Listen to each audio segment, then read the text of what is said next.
मेहड़ मां सिंधियाना news network की reporter रज़ाली Soomro मूजिब शाह पंजो थाने जे हद ॻोठ साथी खान पलह में बास जवाबदारनि पारां ज़राई ज़मीन के मामले तां पंहिंजी ज़मीन तां वापसि घर मोटंदड़ पोरित साबित अली पलह के जवाबदारनि पारां मुबैना तौरु ज़बरदस्ती खंबे खणी वेछाइण तशदुद करण बाद मथो ऐं भिरो ऐं शइ पर कुड़े तज़लील जो निशानो बणाए खेसि घर खां ॿाहिरि फिटो करे फ़रार थी विया। पोरित साबित अली पलह ॻाल्हाईंदे चयो त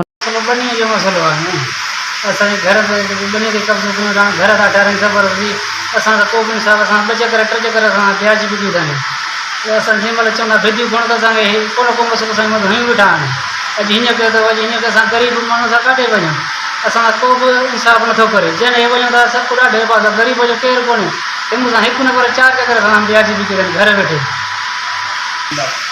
रूम पे मोटिया विया असां ॿाहिरि आयासीं गाॾी ते चढ़िया 10 ॼणा माण्हू धक जलाए असांखे ॿधी खणी असां ज़ाती करे मूंसां धक हयनि ॾाढियूं मुछूं शइ पर पूरियूं मूंसां इंसाफ़ कयो अथई।